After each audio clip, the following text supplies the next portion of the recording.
torn. Better Call Matt. 15 years deep. This one's called Twinkle Tunes. All right, here it is recited for you again. When you're lost, don't know where to turn. Better call Matt. You've got a lot to learn. From the highs to the lows, I've seen it all. Youth pastors rise, just pick up and call. Better call Matt. I'm here on the line. Answering the call, let's make it shine. Lead locals the way, guiding you through. One call away, I'm here for you. Verse 2. In the Northwest, where leaders are born, I'm here to help, no need to be torn. 15 years deep, I've walked the road. Call me now, I'll lighten your load. Better call Matt, I'm here on the line. Answering the call, let's make it shine. Remix. Lead locals the way, guiding you through. One call away, I'm here for you. Phone rings again. There you go. Hopefully this helps you visualize it even more. Once you add the music, it's gonna come alive. Hey, thanks, ChatGPT. I appreciate you. Welcome to Better Call Matt. Welcome back. Hey, we're on episode 2. We had such a great time with Yo-Yo that we decided to invite you back for part 2. Thanks for having me. Yeah. Glad to be here. How you been after it's been a few months. It's been a few months, but I feel great. Good. I feel You look awesome. great. Thank you. You literally look exactly the same, just different outfits. Yeah, it's Because it's you. crazy how that happens. Yeah. No, hey, loved our talk last time. We've been taking some phone calls.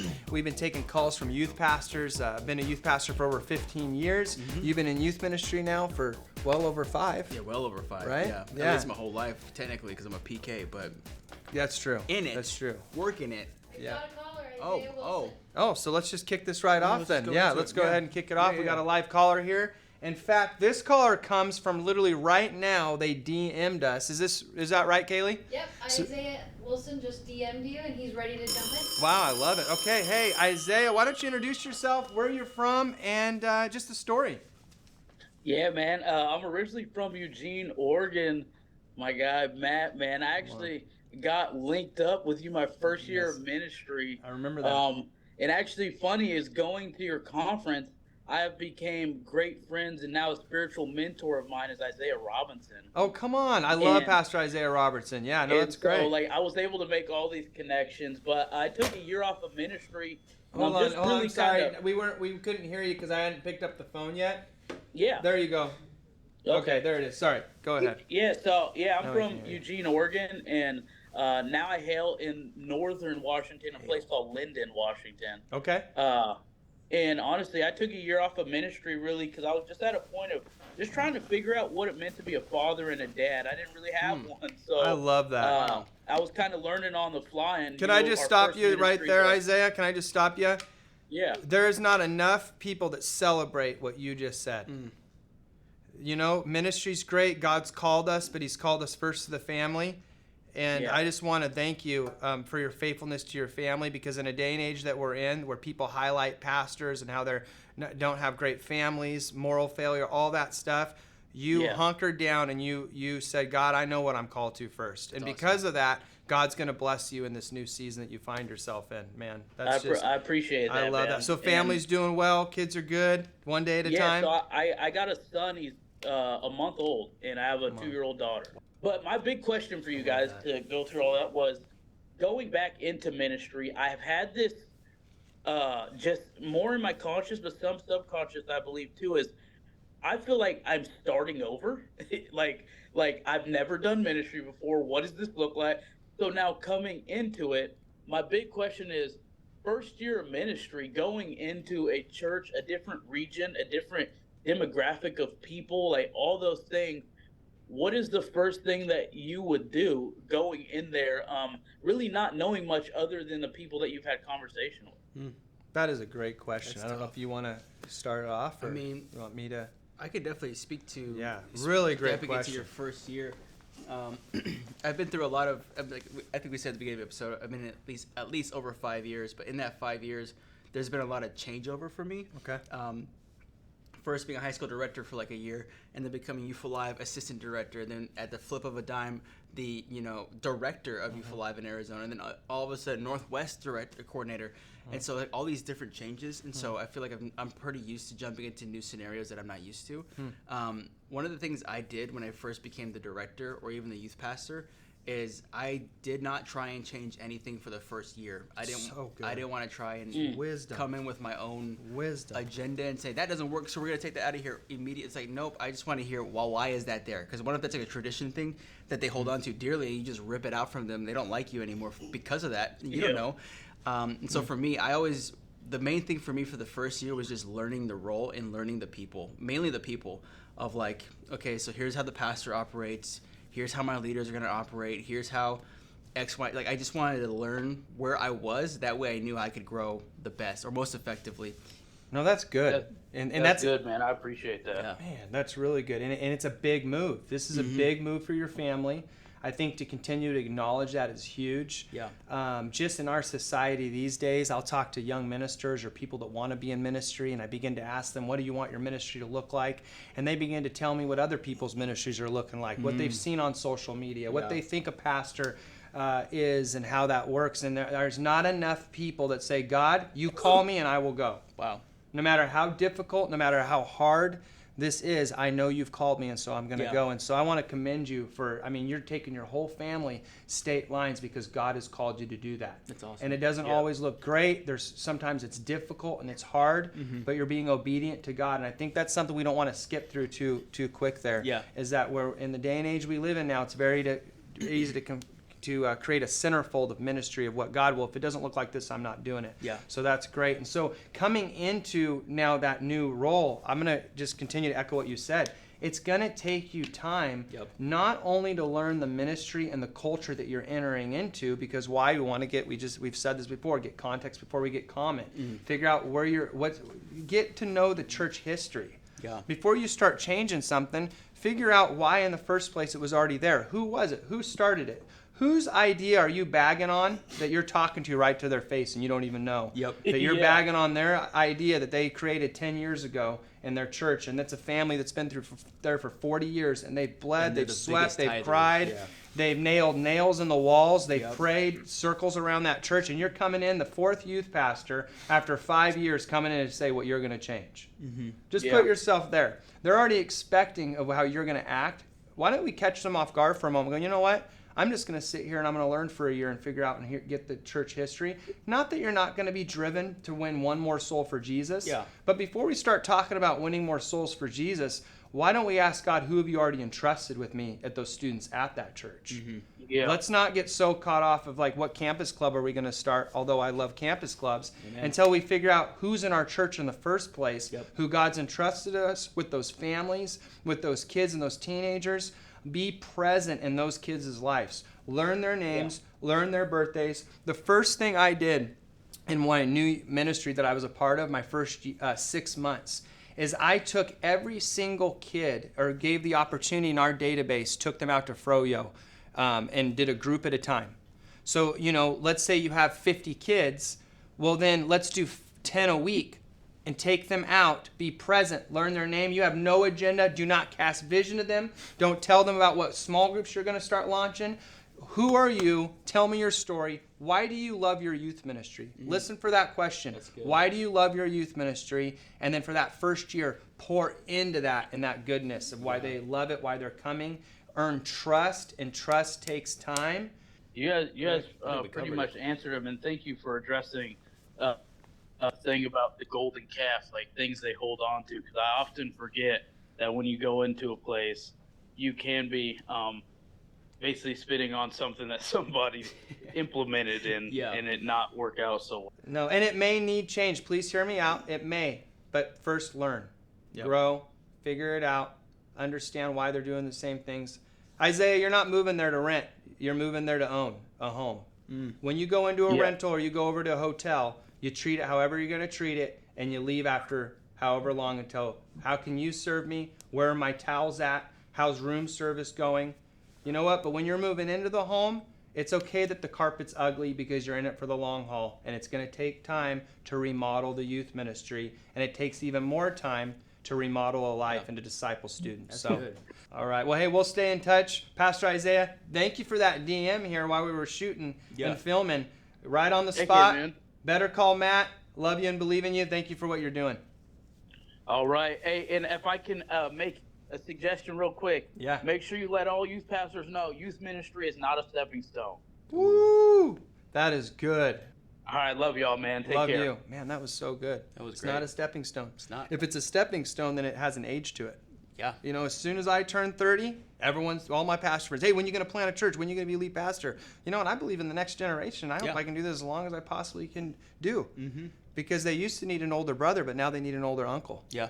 So you just own that age, and I think that was really good that he said That's awesome. that. How many times? So, how many wow. peers of mine are flipping over 6 months? Yeah. And they're a new youth pastor at a different church. Yeah, no, that's good. Let's keep talking. Maybe around this theme, we have some more callers in, and so Got another caller? we do. Seth is on the line. Okay, Well, great. There we go. Hey, let's go. Seth is on the line. We're live here. We're on Better Call Matt. Hey, Pastor Seth, let us know who you are, where you're from, where you're doing ministry, and how long you've been doing youth ministry for. I love it. I love it. My name's Seth. I'm a youth pastor at Portland Christian Center. I'm up here. I just moved to Portland about 5 weeks ago. And so, yeah, man, it's been great. Just a new season of ministry and just super excited for what God's going to do. So you moved to Portland how long ago? About 5 weeks ago, bro. Wow, 5 weeks. So you're in it. You're in the city of Portland. You're like In the in city, that baby. city. You're not on the outskirts, because when people say where I'm from, I always say Seattle, but I'm actually from Renton. Are you in Portland? I am in Northeast Portland. Wow, Yes, Dude. that's great. So we know God knows we need ministry and churches down there and youth sir. ministries. That's right, You have man. been called, That's right. brother. That's great. So Wow. talk to us a little bit. Share a story. Yeah, what's your question? Yeah, man. The question was, how do we use events and not waste resources? And I think about events. I think about my first event when I was 19 years old, my first youth pastor job when I was up in the Seattle area. And I remember we called it rally night. It was amazing. And I thought it was incredible because we had like 90 students there. And to me, that was a big benchmark. Yeah. And then we come back next week, and I'm expecting 90 students to be there every week. And I come back next week, and there's about 45. And so I get upset with myself. I'm like, man, what did I do wrong? Did I not have good enough follow-up? Was the event not good enough? All of these things. But I think when we're planning events, we got to take a step back and ask ourselves, what is the purpose of this event? Yeah. Because is Paul so says, I plant the seed, but Apollos waters the seed. Ooh. And so is the event that I'm having, is it meant to plant the seed in a student's life who has never heard the gospel? Because if that's so, then you got to be okay with the fact that they might not come back next week. Mm-hmm. They might be coming back next year, or in 2 years, or in 15 years. You never know. Or is the purpose of this event to water the seed of the student that's been faithfully coming to my youth ministry? Yeah. And so I think you got to weigh those when you're planning an event and asking yourself if the event was effective or not. No, that's really good. So what's your question out of that? Because that is dude, I'm with you 100%. We got to determine what events are worth doing, what aren't. Yeah, absolutely. What makes an event effective? Man, you went there. Jeez. That's a big question. Yeah. Yeah, what You're gonna makes spend an all event this time, effective? all this money on a big event, man. What makes it effective? What makes a youth pastor come out saying, you know what, that was a W, that was good? No, that's really, really good. And here's the thing: there are so many events that we can be a part of, not only put on, but that our church is putting on. Mm-hmm. So asking that question of what makes this event effective is a really important question. But you're not only asking that for your specific youth ministry, but the ones you're being invited to come to a part of your church. Women's events, men's events. Yeah. Let's keep the list going. There Youth are a lot events. of events. Youth events, there's kids events There's that they expect us father to be at. events, men's events. There are so many events, and some churches are very many. heavy event driven. Some that are watching right now, listening in right now, are not heavy driven at all. But this question is still the same, is what makes events effective? Yeah. Right. And I think it's very easy to be able to over spiritualize every event that we do, because you can keep pointing the events back to Jesus. Well, we're preaching Jesus, and so the purpose of this event is that our youth are around that preaching. Yeah. Well, That's what church is for. that's what. Yeah. So we got to figure out how that is. The first thing I would do is, you're coming into a brand new church. I love this because now we have another person that's just getting into this new role, and you're coming in and you're thinking. The first caller said, "What do I even need to do to start?" You're calling in saying, "Okay, I know some of the stuff that I need to do that I'm starting, but I also know that we need to have some events to create some momentum here, some things that kids can get excited about." Now, naturally, we have an event every single week called your midweek, or be called your Sunday night, or your youth ministry gathering. We got to look at those first and foremost before you start talking about what events should I do. Do you have the most important event down? The two most important events for a youth pastor are Sundays, every Sunday, and your youth ministry of when you meet. If you don't have those two things down, then please save yourself, save your kids trouble. Don't do any events until you got your Wednesdays or your Sundays or your Tuesdays on youth night rocking, where if a kid invited a friend, not only do your church kids love to be there, but they trust you with their friends. It's good. That's a hard truth. That's a hard truth. It's a hard truth. And I got to say, 80% of youth pastors should not be doing any events. Oof. I'm gonna say that Say it again, man. because we get so sidetracked. And by the way, the church's resources and tithe dollars that we are now going over on budgets on these events when we don't even have a game plan for our the consistency, the small group leaders, pouring money into leadership, into resources. But meanwhile, we're having these events with 1,000 people out. Listen, if I had all the money I could have in the world, all I have to do to get 1,000 kids out is say, I'm going to pay every kid $100 if you come out to this event. True. So the goal is not attendance at your events or doing tons of events. The goal is this helping highlight discipleship within my church? Jesus grew crowds, and the few followed him after. Yeah. Truthfully. That's good. Yeah. So you got anything on that? I almost want to speak to like throwing an event, because I feel like youth pastors can say like, should I go to this event? But as someone who like throws multiple events a year with my network, and even my own event through Youth Alive, I think one thing you have to ask yourself when you throw an event is like, what's the win? Like why? Like it's good. A lot of people say like, really good. This is the why, because everybody's watched that Simon Sinek video, the Golden Circle, the why. We all understand like you need to have a reason why you're doing this. But like if you don't have a win, then you're just everybody in your team is gonna make one up for themselves. Like this was the win. This was the win. Like no, this is the. So for me, when it comes to our Youth Alive one days, the win for me is multiple campus club signups or campus missionary signups. I'm looking for students to buy into the vision and become a campus missionary. That's my win for my one day. So everything I do is geared towards that win. And so I think when you have a lot of resources or even very few resources, I think it really clears up a lot of questions of like, should I even buy this? Should I even do this? Or like, well, does it go towards the win? No, then don't buy it, And I think a lot of times it's kind of, and I say this lightly because Matt, you are known for the extravagant and the creative when it comes to your events. So I'm not coming at you. No, totally. But I feel like a lot of times, like youth pastors, when they get a budget and they have like all these ideas that are like, why do we have like this random boxing ring outside, and no one like this doesn't do anything. Like it just creates hype. But like if they come for the hype, they're gonna stay for the hype. And if there's no hype on Wednesdays, they're just gonna leave. That's good. So like I want to stop real quick because we put all the resources in that one event, but we can't sustain that every week. Exactly. So now kids are only coming to the special events. Yes, exactly. So like if youth pastors throw this huge event and you say you're gonna get this giveaway, you get this pizza, you're gonna get this, they're gonna come for that and they're gonna want to stay for that.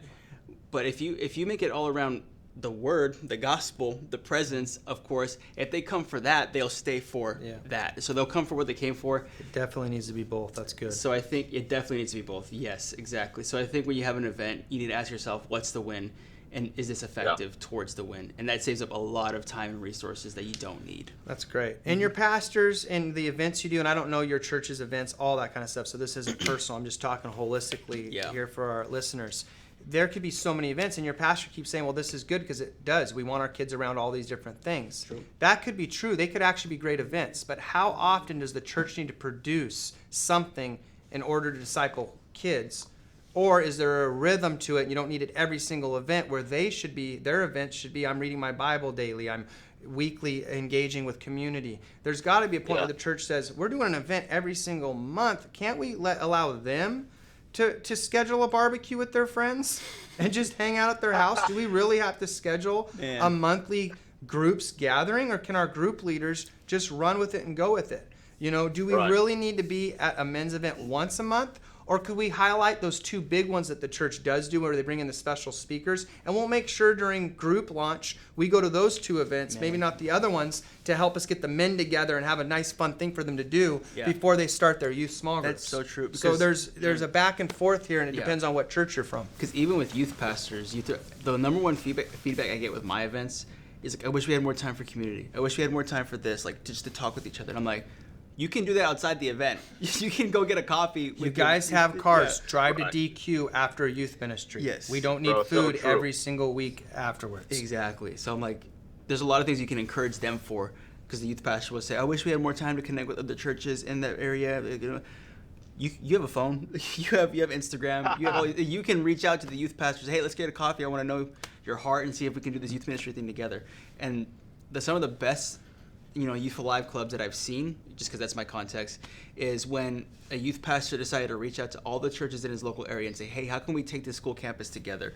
And they grew like crazy because they decided to do community outside of an event, outside of youth convention, outside of camp, and decided we can just meet for coffee on our own, Yeah. So I think that's also important. Is like, That's huge. And I want to be careful too. I don't want to look like I'm putting down events. If you know me, I'm known for events. We throw a heck of events. Yes, he does. Because I believe in that touch point. I do believe you look at the life of Jesus. He sat down around a table, around the dinner table, but he also preached to the crowd. It's a both. You can't have one and say I don't want the other. Yep. The life of full-rounded church can have both. So.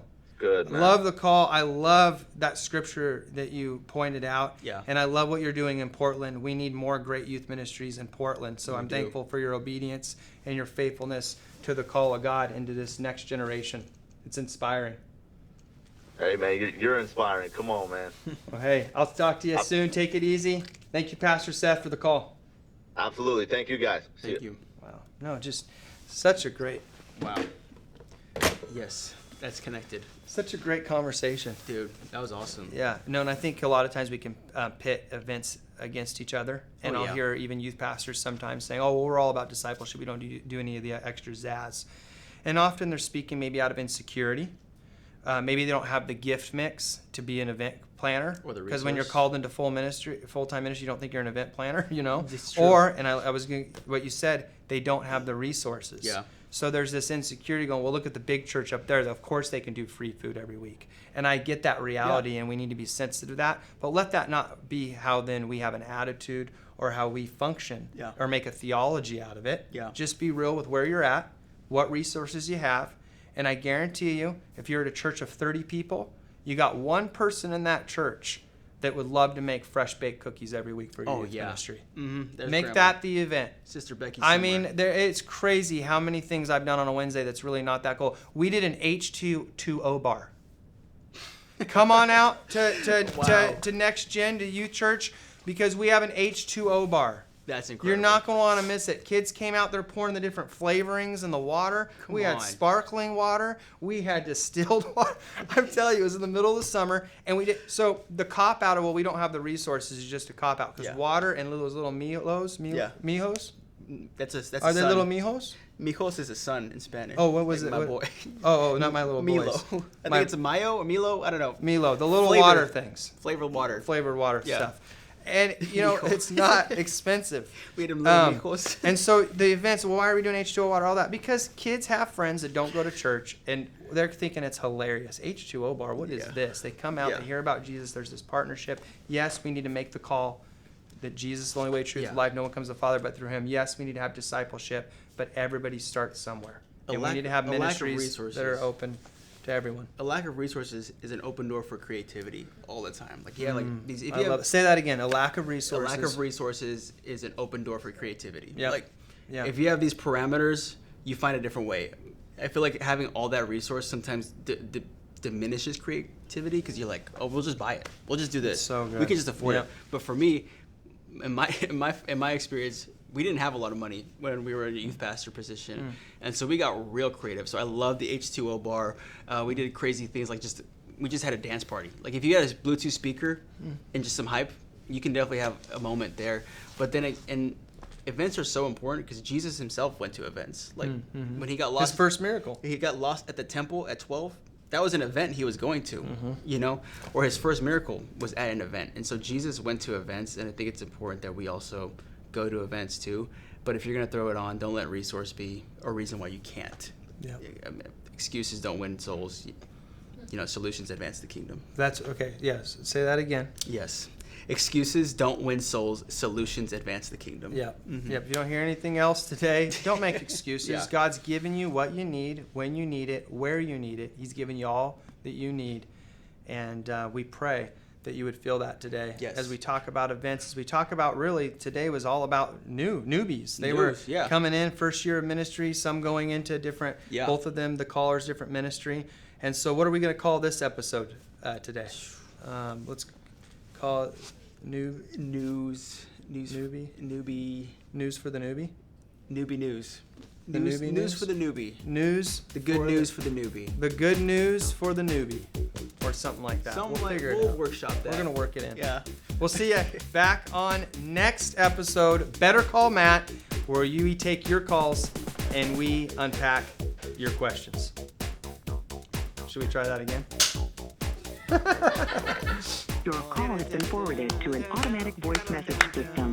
0, 1, 2, 3, 4, 5, 6, 7, 8, 9 is not available. At the tone, please record your message. When you have finished recording, you may hang up or press 1 for more options. That's so good.